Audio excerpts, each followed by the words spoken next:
Roześmiane dzieci kąpiące się w morzu i rodzice obserwujący wszystko z plaży. To nie są obrazki z reklamowego folderu biur podróży, ale film z Gazy. Część rodzin wykorzystała 7-dniowy rozejm, by po raz pierwszy od 2 miesięcy beztrosko spędzić czas na plaży. Ale ta dziecięca radość jest tylko chwilowa.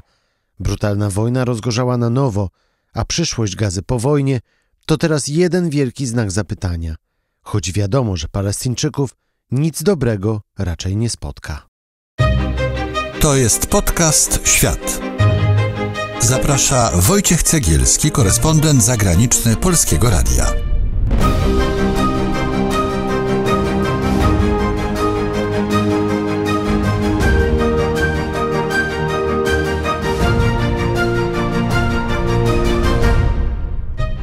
Izrael zrównał z ziemią północną część Gazy.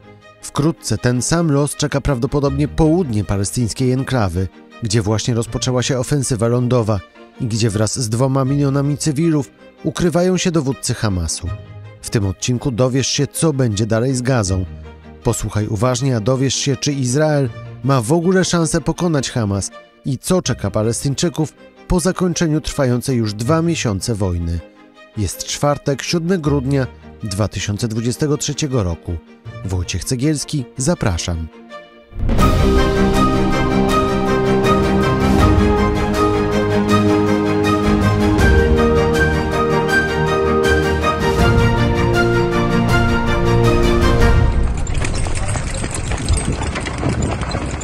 Jak okiem sięgnąć na północy Gazy widać przede wszystkim zrujnowane domy. W niektórych miejscach nie widać też w ogóle ludzi. Tysiące Palestyńczyków uciekły przed bombami na południe enklawy. Powiedziano nam, że jest wojna i że musimy uciekać z północy. No to uciekliśmy i przyjechaliśmy tutaj na południe, tak jak kazali. Ale tutaj widzimy taki sam dramat. Mój syn urodził się 2. dnia wojny i do tej pory nie mogliśmy go nawet zarejestrować w urzędzie. To Ibrahim, jeden z 1 800 000 Palestyńczyków, którzy musieli opuścić swój dom. Ostało się jeszcze dość sporo budynków, ale znaczna część miasta to po prostu dosłownie gruzy. Większość budynków jest uszkodzona i generalnie cała okolica jest coraz bardziej systematycznie obracana w perzynę. To Marcin Krzyżanowski, były polski dyplomata, orientalista i wykładowca akademicki. W 2 miesiące po krwawym szturmie Hamasu na Izrael, a od tego, przypominam, zaczęła się wojna, fanatyczna organizacja jest przez izraelskie wojsko rozbita, co nie znaczy, że pokonana. Większość bojowników uciekła razem z cywilami na południe Gazy. I to właśnie dlatego izraelska armia zaczęła przed kilkoma dniami ofensywę lądową na południu, które jeszcze niedawno Izrael nazywał bezpiecznym dla cywilów.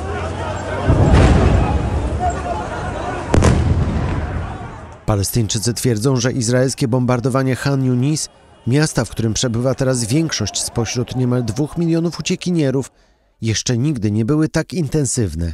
Armia nakazała już ewakuację co najmniej 1/5 miasta i ma przed sobą ogromnie trudne zadanie.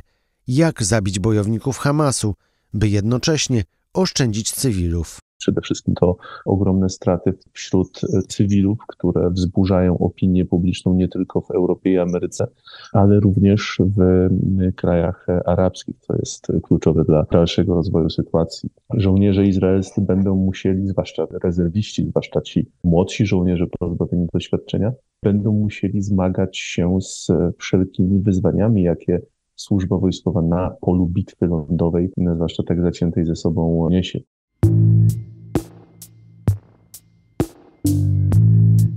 Czy zatem izraelska armia, przynajmniej do tej pory, odnosi założone przez siebie cele? To pytanie zadałem Jackowi Raubo, ekspertowi do spraw wojskowości i bezpieczeństwa z portalu Defense24 i z Uniwersytetu Adama Mickiewicza w Poznaniu.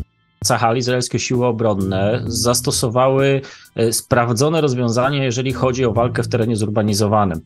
Mamy na Bliskim Wschodzie, ale też w innych regionach szereg doświadczeń, które były przez lata analizowane przez izraelskich planistów, dowódców, co widać w obecnych działaniach w Gazie.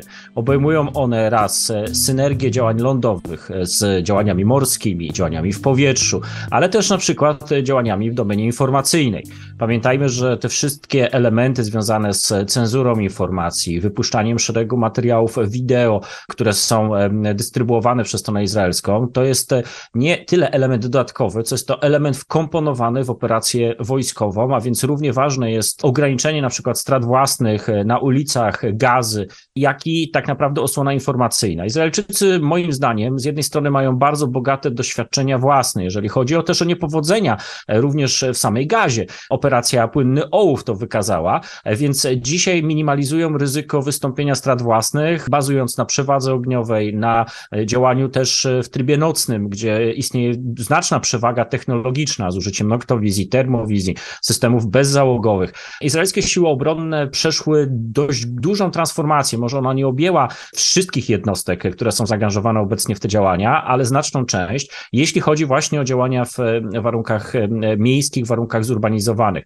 Na obrzeżach miasta też stosowano pewne elementy, które były pochodną doświadczeń wcześniejszych, gdzie Izraelczycy ponosili znaczne straty w ludziach i sprzęcie, więc wydaje mi się, że dzisiaj wybrano z militarnego punktu widzenia, oczywiście nie moralnego, nie tutaj etycznego, najbardziej sprawdzoną metodę, którą między innymi Amerykanie gdzieś tam testowali, jeśli chodzi o drugą bitwę o Faludżę, bo pamiętamy, że jakbyśmy dzisiaj sobie wzięli te materiały amerykańsko-irackie właśnie z tej drugiej bitwy pod Faludżą i porównali je z materiałami, które są dostępne z walk w Gazie, to widzimy bardzo podobne rzeczy. Przebijanie się przez mury, unikanie tak naprawdę kontaktu z drzwiami, które mogą być zaminowane, oczyszczanie obiektów, bardzo systematyczne, tak żeby uniknąć na przykład zakamuflowanych grup, które mają broń przeciwpancerną, czy na przykład karabiny i zostają na tyłach. Użycie dużej siły ognia z powietrza oraz własnej artylerii.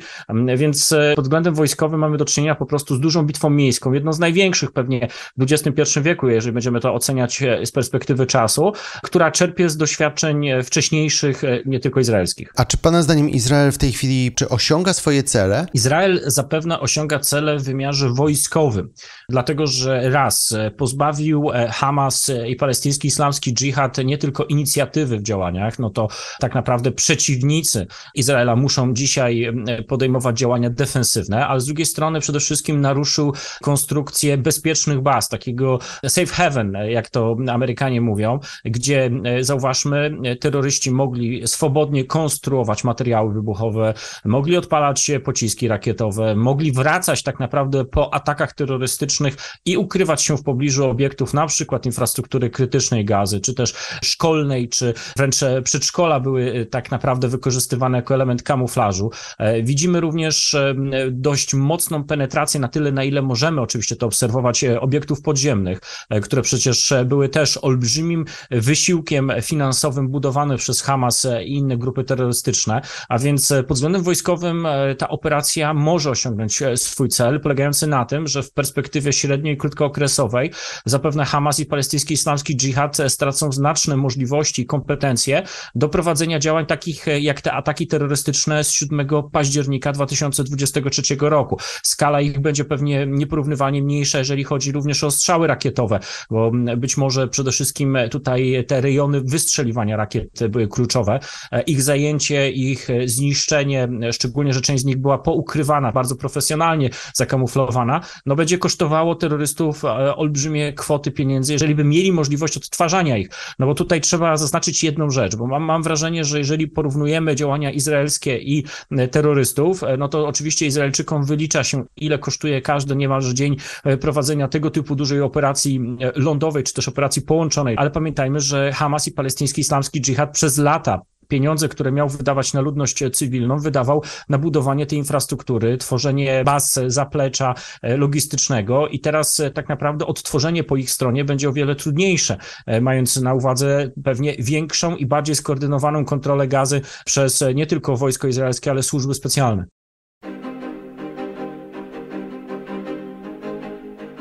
Jacek Raubo, ekspert do spraw wojskowości i bezpieczeństwa z portalu Defense24 i z Uniwersytetu Adama Mickiewicza w Poznaniu, wyjaśnia, dlaczego izraelskie wojsko jak na razie odnosi militarne sukcesy w Gazie. Ale to dopiero jeden z klocków w całej tej układance. Już za chwilę dowiesz się, czy te sukcesy militarne oznaczają, że Izrael ostatecznie pokona Hamas, czy też będzie zupełnie inaczej. W drugiej części tego odcinka dowiesz się także, co może stać się z Gazą już po wojnie. Zachęcam Cię do pozostawienia swojego komentarza pod tym odcinkiem, a bieżące informacje z Izraela i z Gazy możesz znaleźć codziennie o 18:00 na naszym Instagramie oraz na YouTube, gdzie właśnie wtedy w rolkach i w shortach pojawia się najciekawszy światowy news dnia. Subskrybuj nasze kanały i koniecznie powiedz o nas swoim znajomym.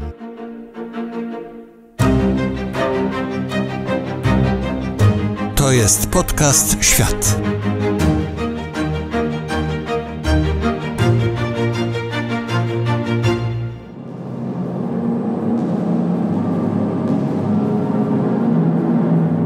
Wojna Izraela z Hamasem przeniosła się właśnie na południe Gazy, czyli w miejsce, które jeszcze do niedawna sama armia określała jako bezpieczne.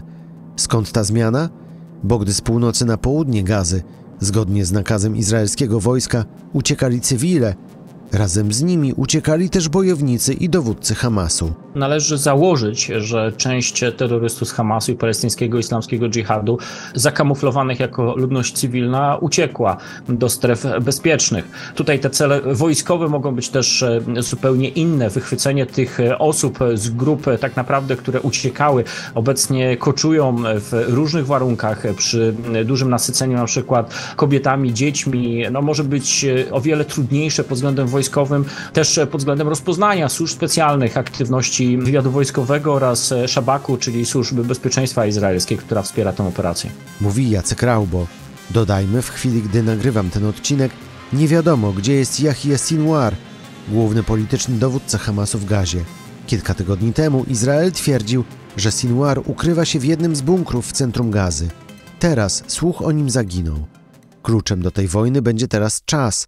Hamas ma go sporo, Izrael ma go mało. Jeśli operacja w Gazie będzie się przedłużać, na co się zanosi, to wtedy po pierwsze w samym Izraelu mogą jeszcze głośniej wybrzmieć zadawane teraz pytania, czy aby polityka Izraela względem Hamasu jest słuszna, to po A, po B, nawet jeśli jest słuszna, to czy akurat obecny rząd, w szczególności premier Netanyahu, będzie jej odpowiednim wykonawcą. Warto pamiętać o tym, że jeszcze w przeddzień ataku pozycja premiera Netanyahu była, delikatnie mówiąc, zachwiana. Rozpoczęta później, jak sam to określił, już nie operacja, ale wojna z Hamasem, utworzenie gabinetu jedności umożliwiła mu chwilowe oddalenie zagrożenia, jakim jest utrata władzy, ale ono wciąż istnieje. Polaryzacja izraelskiego społeczeństwa pomimo wojny, pomimo tego ataku będzie narastać. To też będzie kluczowe dla dalszych działań izraelskiego wojska.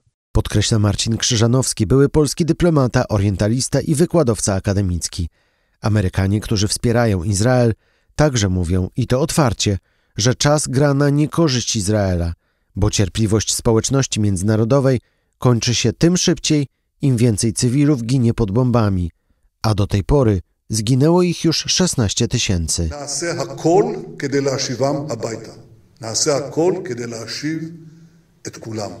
Izraelskie władze mówią, że ta wojna ma kilka celów. Ten najważniejszy to pokonanie Hamasu, czyli zlikwidowanie jak największej liczby bojowników i przede wszystkim dowódców. Ale czy jest to realne? Izraelczycy jako bardzo doświadczeni planiści, strategzy, jeżeli chodzi o walkę z terroryzmem, na pewno nie zakładali, że czołgami i artylerią można wyeliminować jakąś organizację terrorystyczną.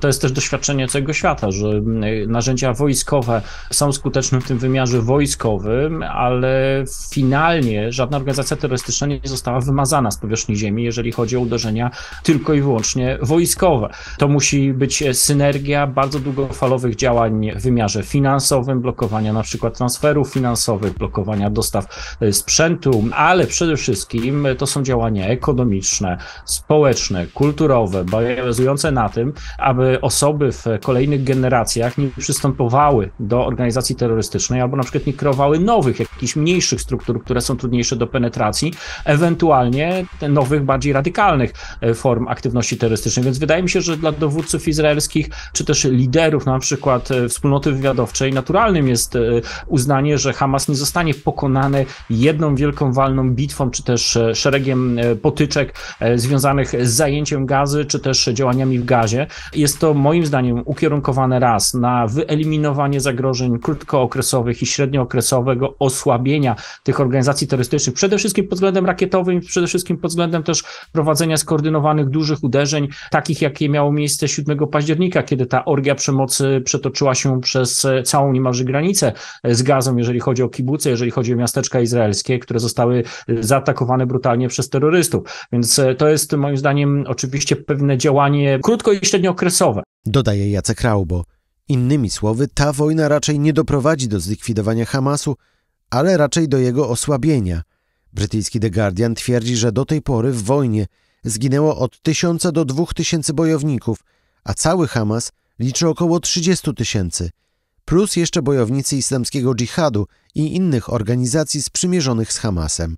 Marcin Krzyżanowski dodaje, że nawet gdyby Izraelowi udało się zabić przywódców Hamasu albo wielu bojowników, to niewiele to zmieni. Już wydarzenia w Afganistanie i zabójstwa konkretnych osób obliczone na to, żeby zakłócić łańcuch dowodzenia rebeliantów, okazały się kontrproduktywne. Okazało się, że organizacja jest na tyle spójna, na tyle dobrze wyszkolona i że przewidziano taki obrót sytuacji, że nie ma absolutnie żadnego problemu z sukcesją i niemalże natychmiast po zlikwidowaniu jednego dowódcy jego miejsce obejmuje jego zastępca, współpracownik itd., itd. W związku z tym ta dekapitacja Hamasu jak na razie po pierwsze nie objęła najwyższego szczebla dowodzenia. To jest jedna rzecz. Po drugie, nie wpłynęła na zdolności operacyjne, na zdolności bojowe Hamasu. Hamas dalej utrzymuje zwartość, utrzymuje swój łańcuch dowodzenia w należytym stanie i cały czas w sposób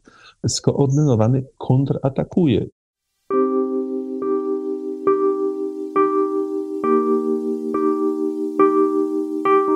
Co zatem stanie się, gdy wojna się zakończy? Co czeka Palestyńczyków i kto będzie rządził Gazą?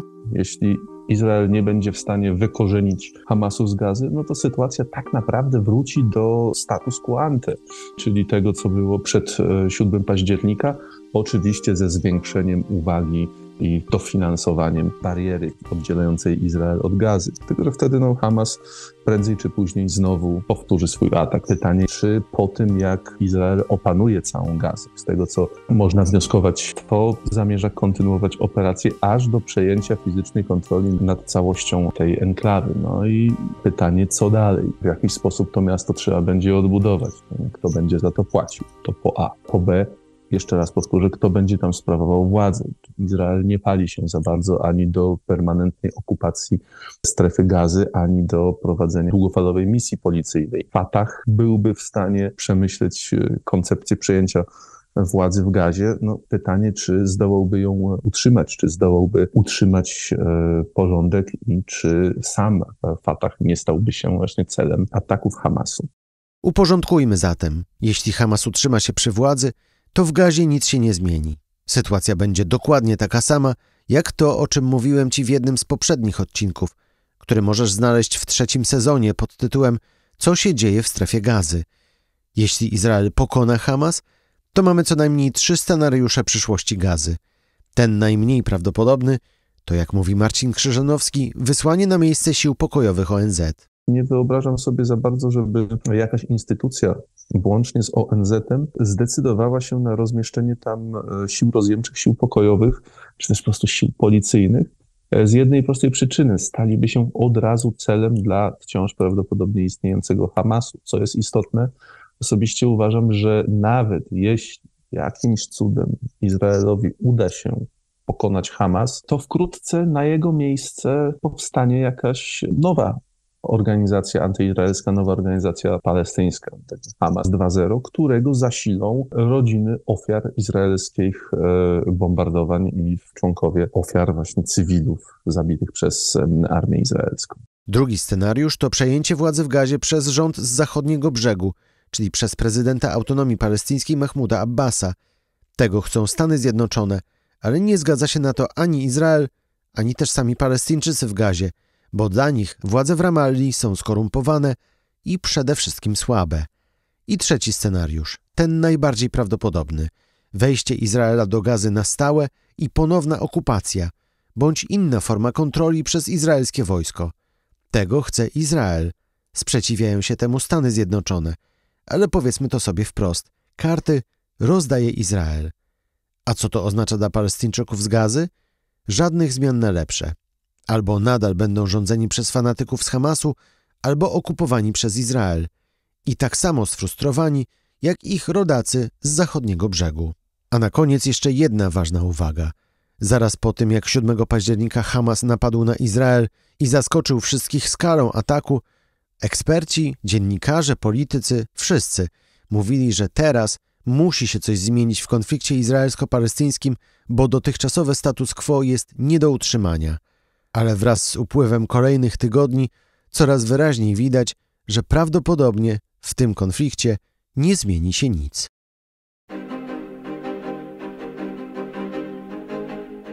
Jeśli zainteresował Cię temat konfliktu izraelsko-palestyńskiego i chcesz dowiedzieć się więcej na ten temat, to zajrzyj na specjalną playlistę Izrael-Palestyna na YouTube.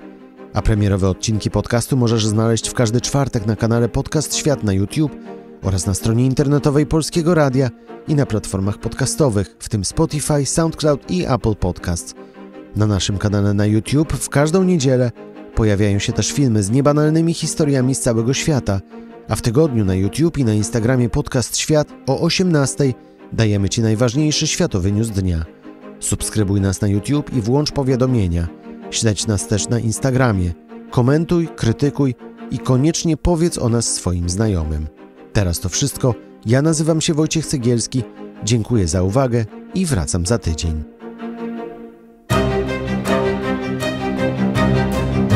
To był Podcast Świat. Do usłyszenia w kolejnym odcinku.